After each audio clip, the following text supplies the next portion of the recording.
Bonjour, bonjour Marine. Bonjour François-Xavier. Alors aujourd'hui, on va vous parler des modèles d'analyse comportementale et d'aide à la communication. Alors déjà, pour commencer, qu'est-ce qu'un modèle d'analyse comportementale? Alors un modèle d'analyse comportementale, c'est avant tout un outil de décryptage, c'est-à-dire qu'on va chercher à décrypter les comportements humains pour avoir une meilleure connaissance de soi et une meilleure connaissance des autres. L'autre chose, c'est que ça va nous servir à analyser les fonctionnements, les motivations, les grands traits de caractère, et donc à améliorer les interactions au sein d'une organisation. Et puis troisième point, qui est quand même assez positif, c'est la meilleure connaissance de soi, parce que finalement c'est assez introspectif, parce qu'on va essayer de comprendre comment on fonctionne. Ok, et comment fonctionne l'autre? Dans le cas d'une entreprise, par exemple, ça peut être utile pour mieux appréhender les relations humaines, la façon de travailler avec les uns et les autres. C'est pour ça que parfois Mireille peut ne pas s'entendre avec Jean, par exemple, et donc on va essayer de percer ces mystères-là. Allons-y.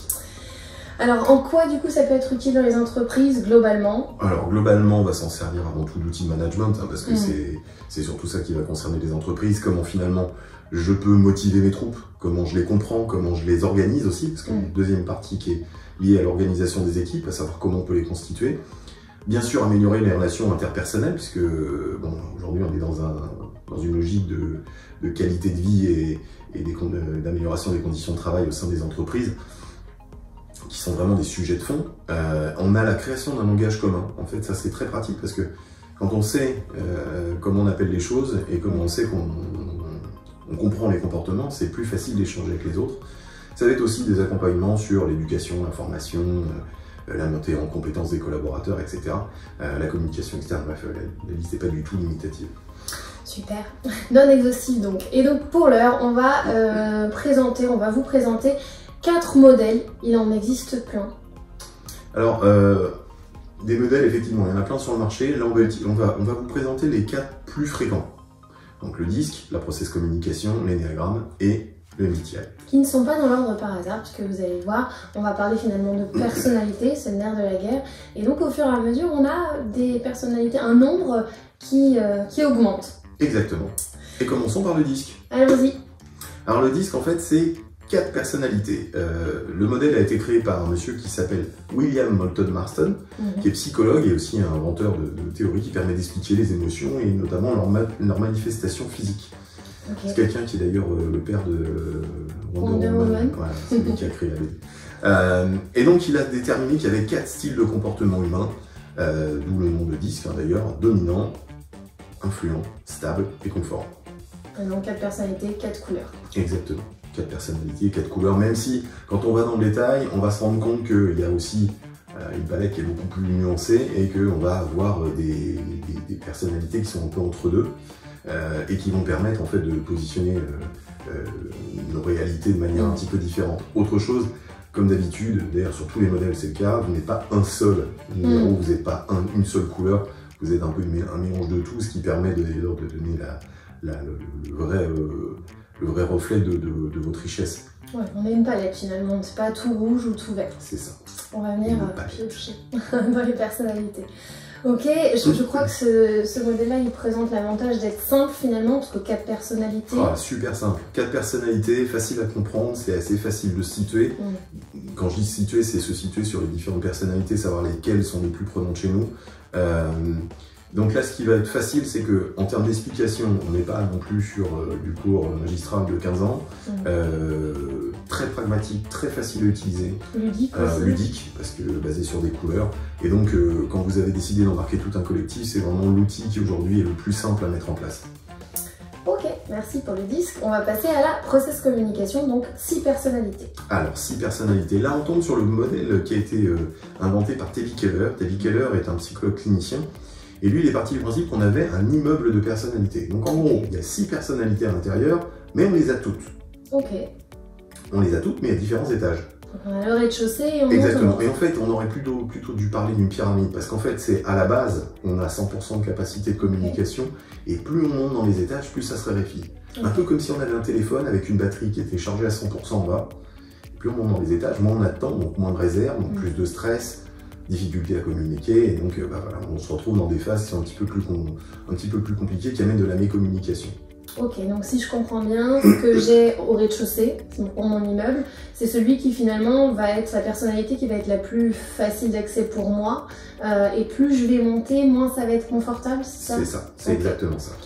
Okay. Alors, l'avantage de ce modèle-là, et c'est là que ça devient génial, c'est alors les 6 personnalités, on en parlait, l'empathie, personne qui est chargée plutôt accès émotion, l'analyseur plutôt sur les faits, l'énergiseur plutôt sur la réaction, ce qui va se passer entre les gens, l'imagineur qui est un peu plus dans la conception et le côté introverti, le persévérant qui est plus axé valeur, opinion, et le promoteur qui lui clairement va être axé action.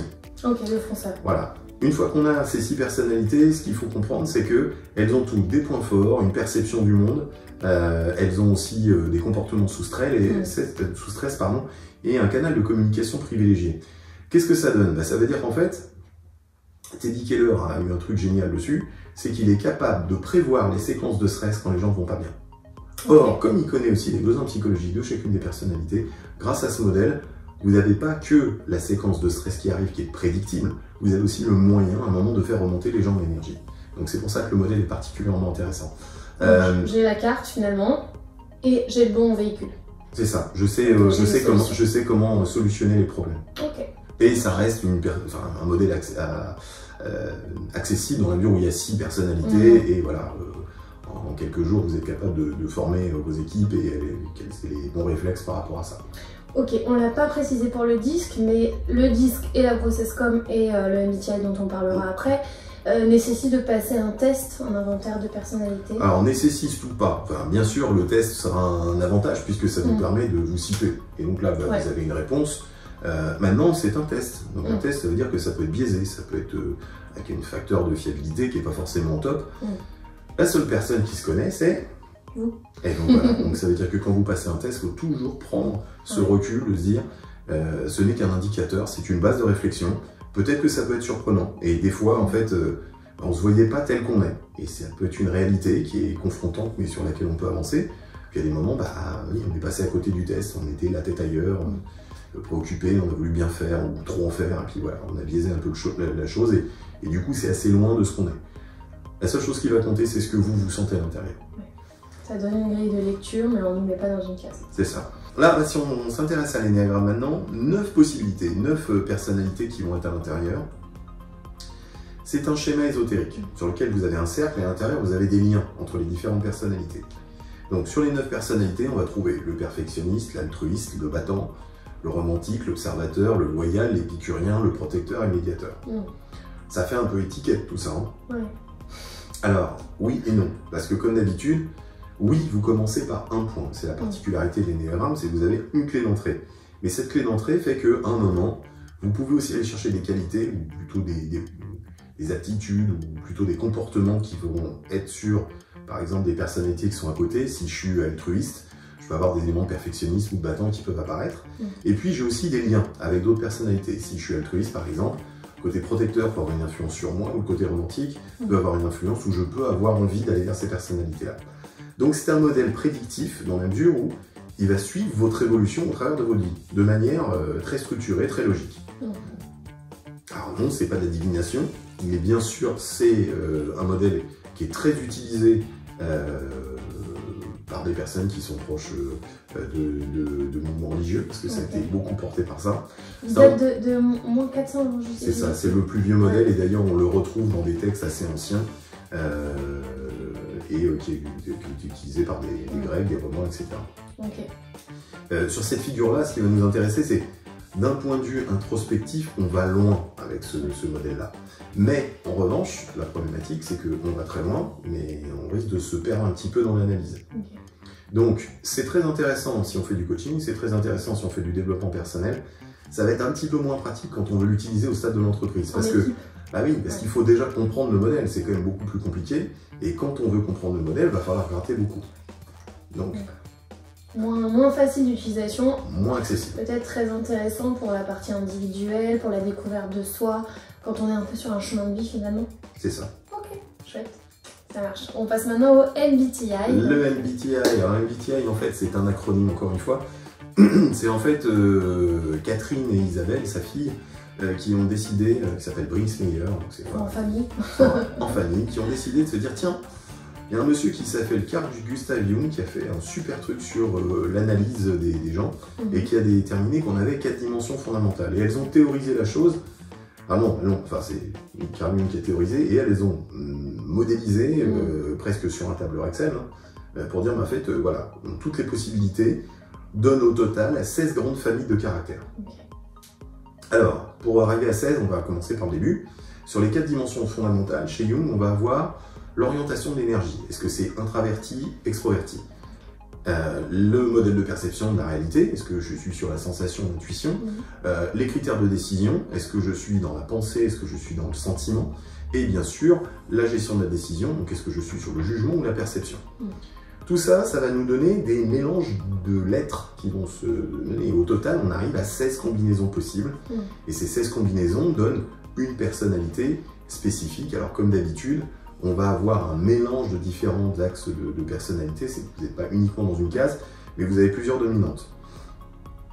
Comme on vous l'a dit, c'est un modèle très riche. Par contre, c'est un modèle qui demande quand même beaucoup de travail parce que 16 personnalités explorées dès le départ, ça donne une capacité de compréhension qui est large. C'est un modèle qui est un petit peu compliqué. Donc là, on va le retrouver chez les personnes qui le maîtrisent bien, ça va donner quelque chose d'extrêmement pertinent.